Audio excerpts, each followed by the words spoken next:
guys, and welcome back to a new week, new video.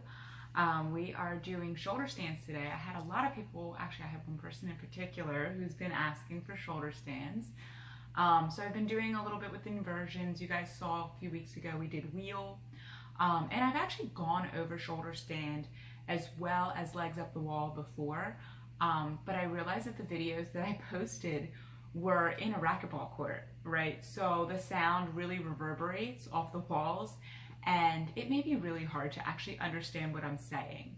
So I'm gonna get started. We're gonna just dive into shoulder stand. I'm gonna show you a couple different options, starting with some of the more relaxed version of a shoulder stand, which is actually just legs up the wall. So legs up the wall is attainable for just about anyone. It doesn't take a lot of actual strength or physical exertion to do. You can kind of really be relaxed with the wall, which makes it really good for those of you who are looking for something other than just lying on your back for a shavasana or a rest after your workout. The pups and kittens are running around right now.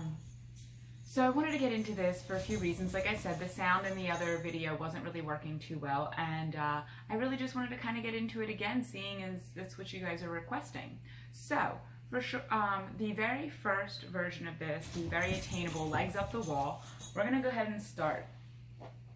When you're doing this, you're going to want to find a wall that you can kind of relax on the floor with as well. So as you can tell, I picked the carpeted side of my little hallway area. What is my dog doing? My dog's trying to rearrange the carpets. So anyways, you're going to want to pick something that's nice and soft on the ground. If you don't have carpeting in your house, you can always just use a blanket. Just go ahead and roll the blanket out over your mat. You're going to want to make this as comfortable as possible. So when you're getting started, you kind of get into this in a weird way. You're going to start on your side. So we're going to start just by letting our knees come to one side. Your buttocks is up in the air now. All right, and you're just gonna, so with legs up the wall, you're actually gonna start slightly differently than you would expect. As you can see here, I'm on my side. So my buttocks is up in the air. I'm not actually sitting down on anything other than my legs. So I'm sitting on one leg, buttocks is up, and I'm gonna scoot towards the wall, extending my legs out until my butt is all the way up against the wall. As if you were sitting now on the wall. So lay yourself down. Let yourself get nice and firm up against the wall. You're going to go ahead and turn your shoulders so that you're almost facing the ceiling, or if you can get both shoulders on the ground, perfect. From here, you're just going to lift one leg and then the other and adjust.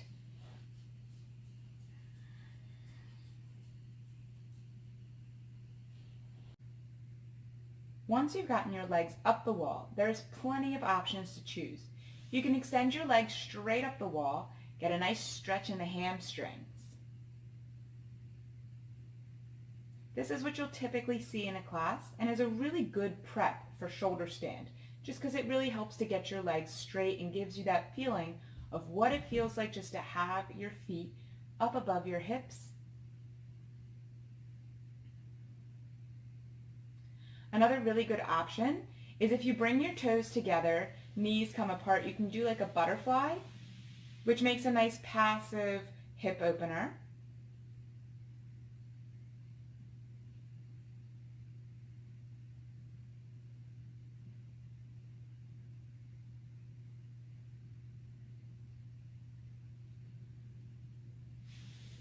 Another option is our figure fours. So you'll go ahead and we'll take one ankle to one knee. So I'm going to do my left ankle to my right knee. So you start right there. It helps to give you a nice stretch in the hamstring on the right leg. The left leg is gently opening up the hip. And if you want to focus more on the hip opening, just slide that right foot down the wall until you start to feel it. You'll feel it in the glutes. You'll feel it in the hip.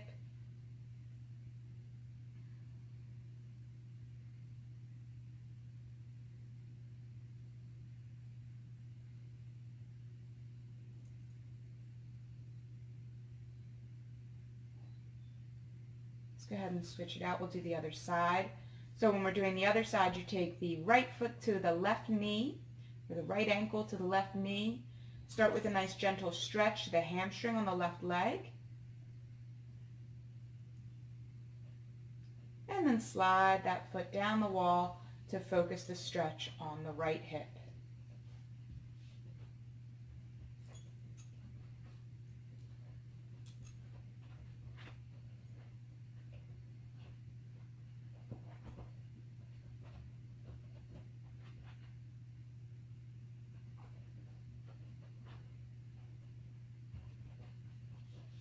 And slide the feet back up.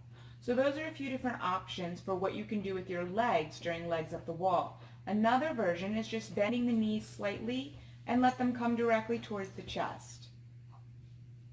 I like to prop my knees up on my hands here, and my hands are propped up by my elbows. So I'm kind of still being really supported by the floor, and it takes even less action or less physical exertion here to hold yourself up and really relax.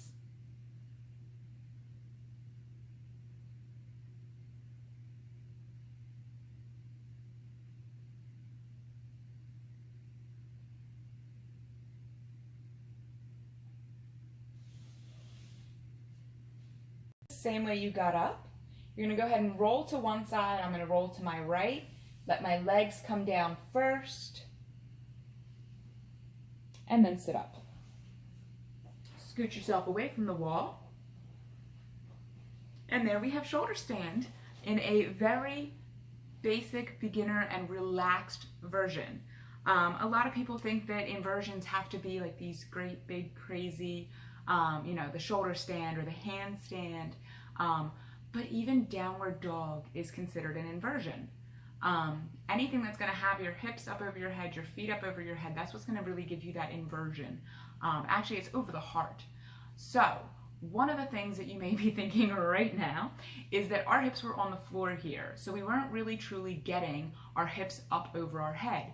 So is legs up the wall really an inversion? I say yes. I just call it a modified version of the inversion. To really get those hips up though, you've got a couple different options before you resort to the shoulder stand, which can be extremely dangerous if you're not doing it correctly and if you're not fully ready for it. So let's get ready. Most of us have couch cushions in our home. So I am rounding up a few of these. I'm going to get one more. Here we go. So I've got a bunch of couch cushions here for you guys, and this is what we're going to use to help prop up our hips without using any additional force or excess strength or any physical exertion. We're going to use these pillows and we're going to prop them up under our hips. So I got 3 so I can show you some different heights and show you just how drastic of a lift we can get in those hips without actually resorting to the shoulder stand. So I'm going to get started with the smallest one. And this is what I typically do. This is about the size of a rolled blanket. So when you're in a yoga class and the teacher offers a shoulder stand and you're just not really feeling up for it yet, you can grab either a blanket that you fold it up. The Mexican blankets are really good for this. You can fold it up about 3 or 4 times and it'll give you a little bit of height. It'll give you about the height of this pillow. So when you're laying on your mat,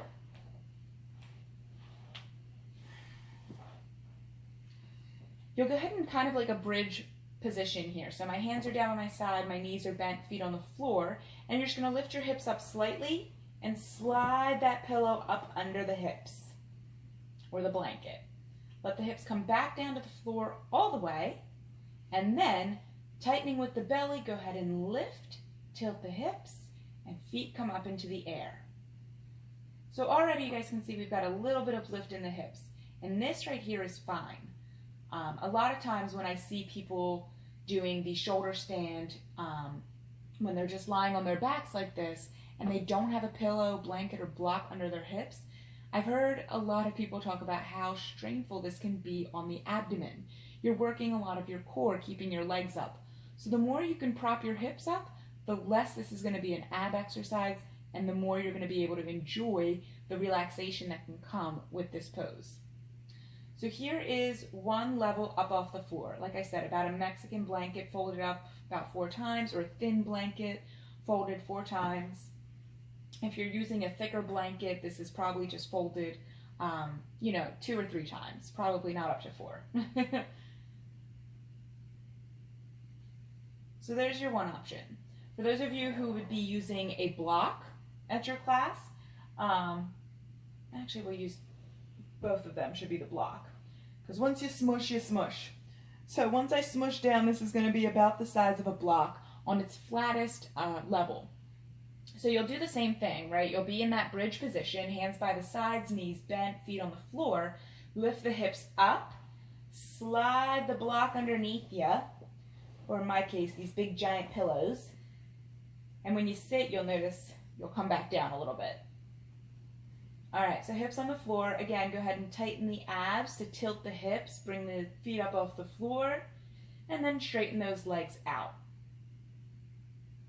So this will be about the height of that block. Again, getting a little bit of lift in the hips, and my abs are not working whatsoever right now. I'm completely relaxed in my core.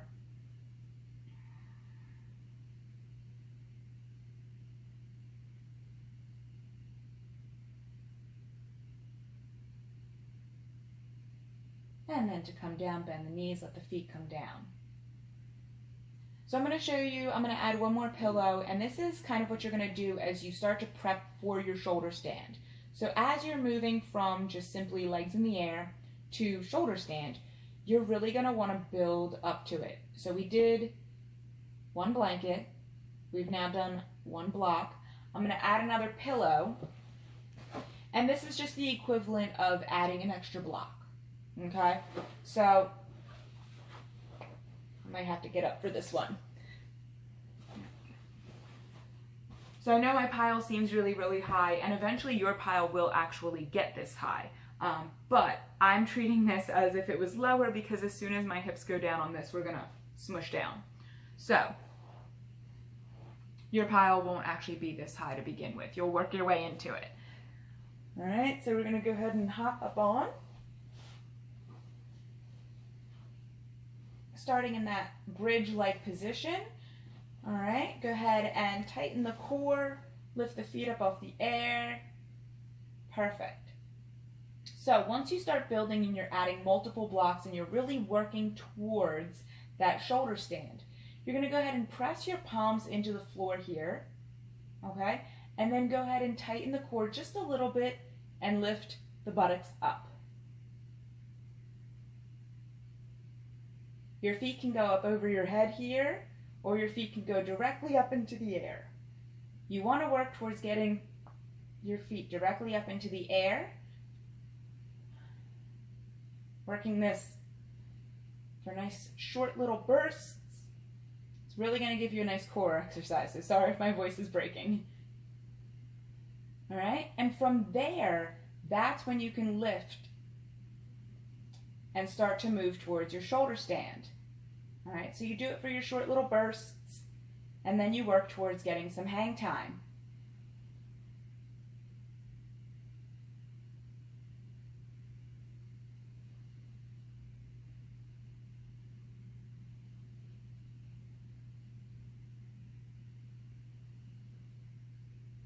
Once you've started getting some hang time, we're going to get rid of all the props.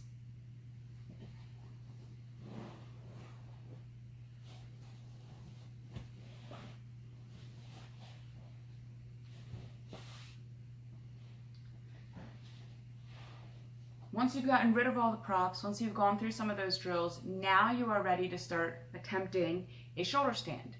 My suggestion to you, the first few times you do it, make sure you're doing it in a class or with someone who is a teacher, a yoga teacher, and can actually help you get in and out of this safely.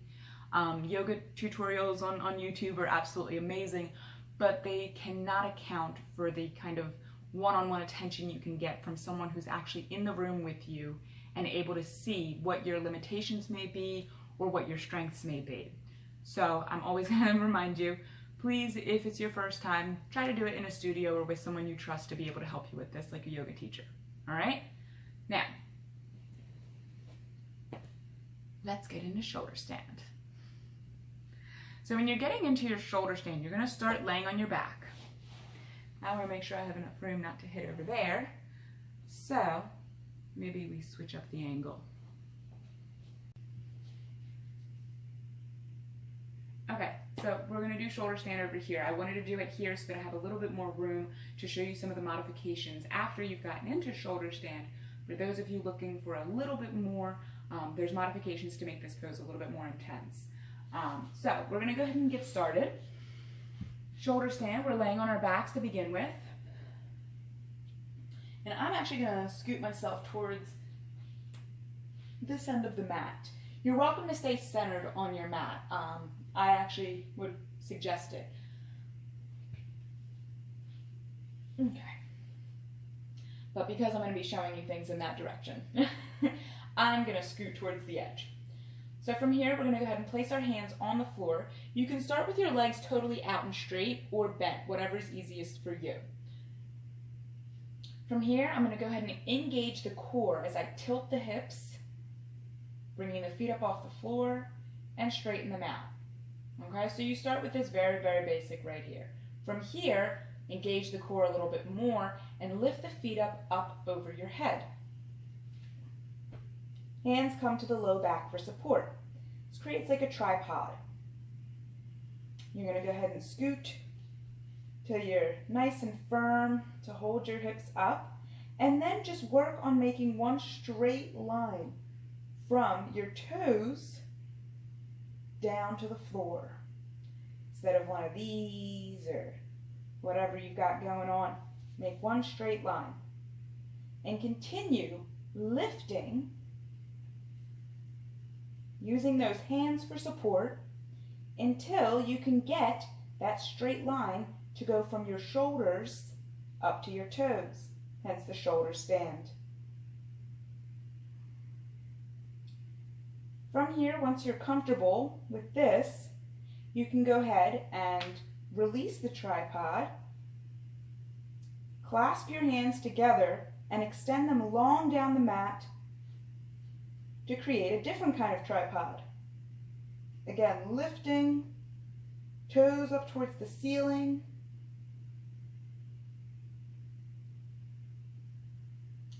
And then we'll move on.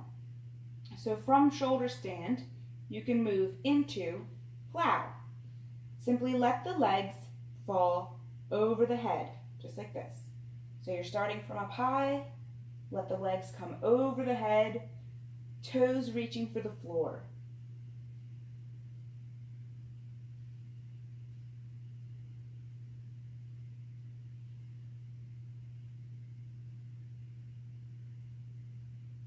Your arms can go either up against your back here for support, or you can extend them long in that bind.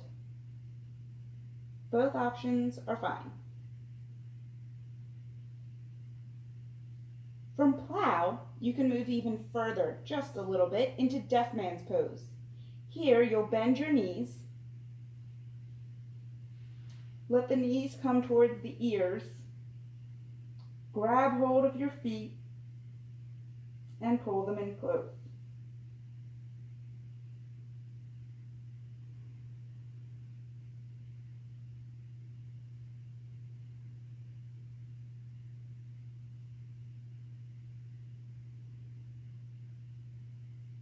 To come out, go ahead and straighten the legs, bring the hands back to the low back, and from plow, lift your legs back up to your shoulder stand. One of the things I like to do to prep, there we go. One of the things I like to do to prep from going from a shoulder stand into plow is to simply lower the toes and lift them back up. So this is a drill I'll do as I prep. I'll do it 3 to 5 times depending on my flexibility that day and how early in the day it is, how I'm feeling.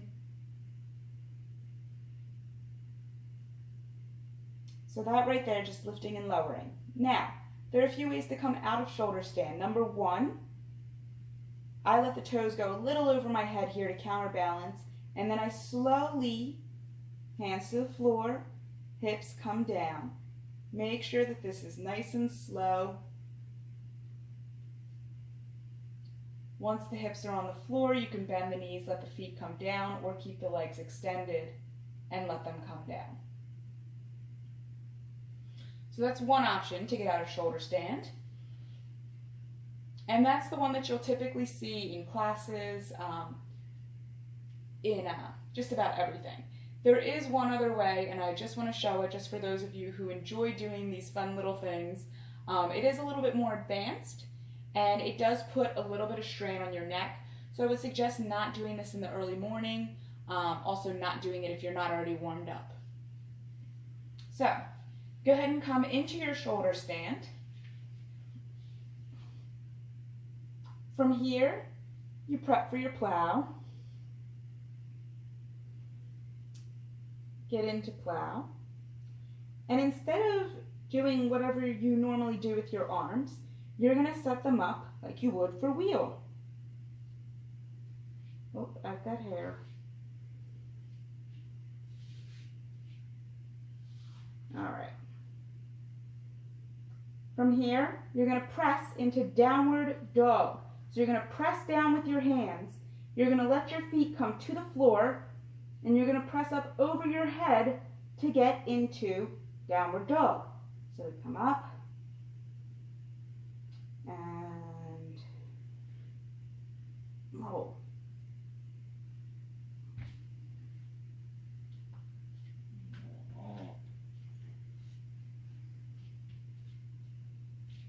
And there we go.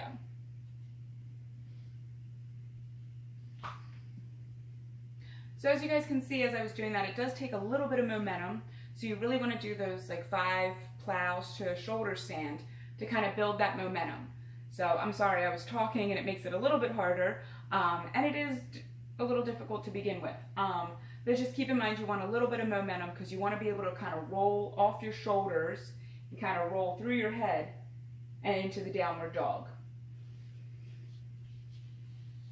So I hope that I have been helpful with these shoulder stand tips. The last thing I want to say before I sign off here is to make sure that when you're doing shoulder stand that your neck isn't getting smushed. A lot of times we end up doing something like this. And while it's kind of natural for your body to go into that position, when you find that you are having trouble breathing when you're down there, you need to make sure that you come all the way out. One of the little tricks that I use to help rearrange my spine and my neck so that I'm breathing fine is that I press the back of my head into the floor and I kind of jut my chin forward. This is going to get your head into that correct position to be able to open up the airways. So I know this for 2 reasons. When we do CPR, you're told to put one hand on the forehead to tilt the head back and 2 fingers on the chin to lift their chin up a little bit, and that helps to open up the airways. I also know this just from experience in being both in in shoulder stand, in plow, in deaf man's pose, just from experience from actually trying this, jutting my chin forward and pushing my head back. So you guys should definitely try that. It's really going to help be able to realign your airways, really, to be able to breathe easily in this pose. And again, if you ever end up really having trouble, come out of this.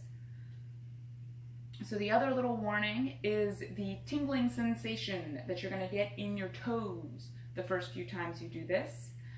Even when you're starting out with either legs up the wall or just with a block, having your feet up over your heart is something that we're not used to. I mean, I don't know about you, but I don't spend a lot of time standing on my head.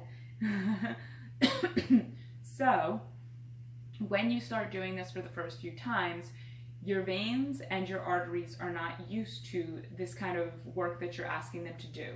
Typically, your arteries are going down the leg, right? So they're working with gravity and they don't have to work as much. And your veins are working against gravity as they push the blood back up the legs towards your heart.